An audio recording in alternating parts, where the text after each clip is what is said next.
Shalom, salam damai, berkah dalam. Kita akan membaca dari Markus bab 9 dengan perikop dengan judul Yesus mengusir roh dari seorang anak yang bisu. Ketika Yesus, Petrus, Yakobus, dan Yohanes kembali pada murid-murid lain, mereka melihat orang banyak mengerumuni murid-murid itu, dan beberapa ahli Taurat sedang mempersoalkan sesuatu dengan mereka. Pada waktu orang banyak itu melihat Yesus, tercenganglah mereka semua dan bergegas menyambut dia. Lalu Yesus bertanya kepada mereka, "Apa yang kamu persoalkan dengan mereka?" Kata seorang dari orang banyak itu, "Guru, anakku ini kubawa kepadamu karena ia kerasukan roh yang membisukan dia. Dan setiap kali roh itu menyerang dia, roh itu membantingkannya ke tanah. Lalu mulutnya berbusa, giginya berkertakan, dan tubuhnya menjadi kejang. Aku sudah meminta kepada murid-muridmu supaya mereka mengusir roh itu, tapi mereka tidak dapat." Maka kata Yesus kepada mereka, "Hai kamu, angkatan yang tidak percaya, berapa lama lagi aku harus tinggal di antara kamu? Berapa lama lagi aku harus sabar terhadap kamu? Bawalah anak itu kemari." Lalu mereka membawanya kepadanya. Waktu roh itu melihat Yesus, anak itu segera digoncang-goncangnya, dan anak itu terpelanting ke tanah dan terguling-guling, sedang mulutnya berbusa. Lalu Yesus bertanya kepada ayah anak ini, "Sudah berapa lama ia mengalami ini?" Jawabnya, "Sejak masa kecilnya. Dan seringkali roh itu menyeretnya ke dalam api ataupun ke dalam air untuk membinasakannya. Sebab itu jika engkau dapat berbuat sesuatu, tolonglah kami dan kasihanilah kami." Jawab Yesus, "Katamu, jika engkau dapat, tidak ada yang mustahil bagi orang yang percaya." Segera ayah anak itu berteriak, "Aku percaya, tolonglah aku yang tidak percaya ini."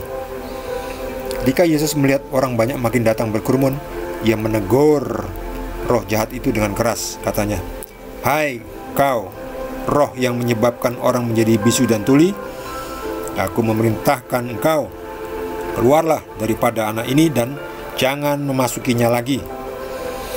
Lalu keluarlah roh itu sambil berteriak dan menggoncang-goncang anak itu dengan hebatnya. Anak itu kelihatannya seperti orang mati, sehingga banyak orang yang berkata, "Ia sudah mati." Tetapi Yesus memegang tangan anak itu dan membangunkannya. Lalu ia bangkit sendiri.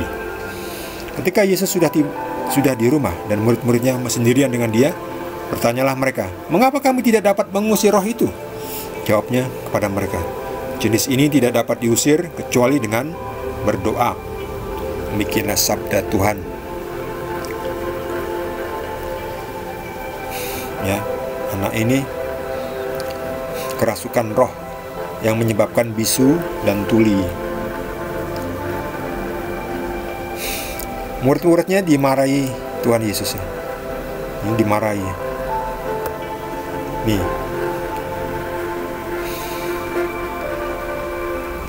Ini dia.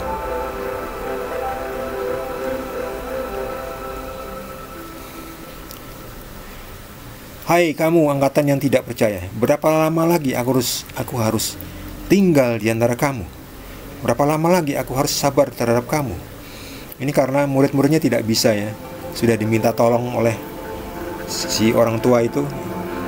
"Kami sudah meminta kepada murid-muridmu, tetapi mereka tidak dapat." Wah, murid-muridnya kurang sakti. Ya maklumlah, manusia itu kan kadang merasa sakti ya, tapi lalu belepotan dengan hawa nafsu ya. Ya, nafsu makan, nafsu kawin, nafsu kuasa, nafsu harta. Itu mengurangi kesaktian. Ya, itu mengurangi kesaktian ya. Setelah nafsu itu, keinginan kita itu mengurangi kesaktian atau artinya kesucian orang. Ketika orang kurang suci ya roh-roh itu nggak akan takut kepada orang itu. Orang ini belepotan dengan hawa nafsu, belepotan dengan keinginan, belepotan dengan berbagai kepentingan keinginan duniawi, rencana duniawi, belepotan dengan berbagai kenikmatan duniawi ya, itu mengurangi kesaktian, kesucian. Sehingga setan akan ketawa saja ketika ingin mengusir dia. Ketika setan akan diusir, setan ketawa. Kamu ini yang belepotan dengan berbagai kenikmatan duniawi, sekarang mau ngusir saya ya? Nggak bisa. Jadi ini kan di slide terakhir ini kan katakan jenis ini tidak dapat diusir kecuali dengan berdoa ya. Dalam Injil yang lain dikatakan berdoa dan berpuasa. Jadi ketika kita ingin mengusir setan ya, kita harus suci. Kalau tidak suci ya tidak bisa ya. Kalau setengah suci pun nggak bisa. Harus suci. Bagaimana bisa suci? Dengan berdoa dan berpuasa. Berdoa saja tapi tetap melakukan dosa ya, nggak bisa ya. Harus meninggalkan dosa, bertobat, berpuasa untuk supaya mengosongkan kita dari kelekatan dengan duniawi. Baru di situ nanti roh kita, jiwa kita dipenuhi, didatangi Roh Kudus.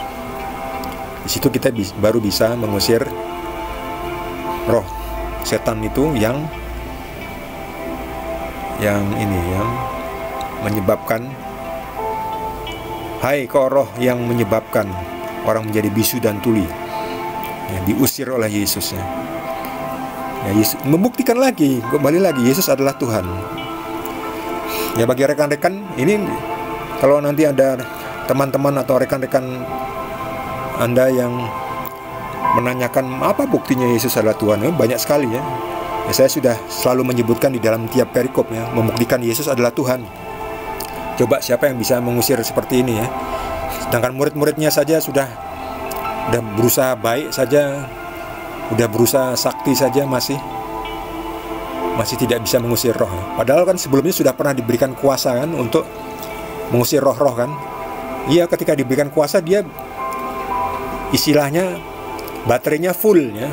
Tapi begitu udah beberapa hari lewat, lalu mulai baterainya low bed itu ya nggak sakti lagi. Jadi akhirnya tidak bisa mengusir roh. Nah, sementara Yesus selalu penuh ya. Ya Yesus, beliau adalah Tuhan ya, sumbernya kekuatan itu, sumbernya kesucian. Bagaimana tidak ya? Siapa yang bisa melawan Tuhan Yesus ya? Roh-roh aja keluar langsung ini, diusir oleh Yesus sehingga anak itu menjadi sadar. Lalu Yesus mengatakan apa? Katamu jika engkau dapat kan? Jadi sebelumnya kan orang tua, ayah dari anak itu mengatakan, jika engkau dapat berbuat sesuatu, tolonglah kami. Yesus seperti diragukan ya. Katamu jika engkau dapat, berarti ayah itu menyangsikan, masih sanksi pada kemampuan Yesus. Jika engkau dapat, ya saya dapat. Saya adalah Tuhan ya. Tuhan Yesus dalam hatinya lah mungkin ya. Tidak ada yang mustahil bagi orang yang percaya. Lalu ayah itu mengatakan, aku percaya, tolonglah aku yang tidak percaya ini. Tadi udah ngomong percaya kok, sekarang ngomong tidak percaya.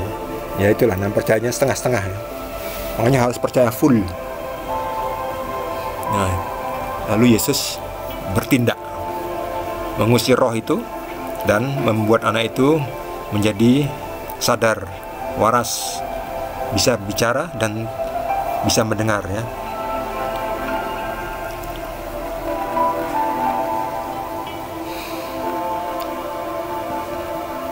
Jadi untuk mengusir roh kita harus suci.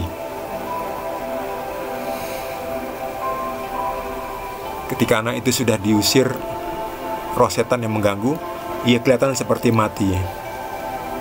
Yaitu ya, terlalu letih ya.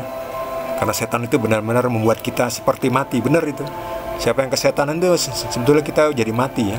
Ketika setannya diambil itu jadi lemas ya. Membuat kita mati ya, tapi Yesus datang menguatkan ya. Nih. Yesus membangun. Ya mungkin juga anak itu sudah mati, tetapi Yesus sumbernya kehidupan ya. Akulah jalan dan kehidupan. Akulah hidup, akulah kebangkitan.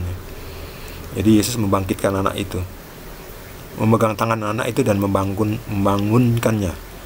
Lalu ia bangkit sendiri. Bagi saudara yang mendapatkan inspirasi dari roh Tuhan Yesus, bisa menuliskannya di kolom komentar. Bagi rekan-rekan yang belum subscribe, jangan lupa di subscribe dan juga di like. Kita akan lanjutkan dengan perikop berikutnya. Terima kasih. Tuhan Yesus berkati kita semua.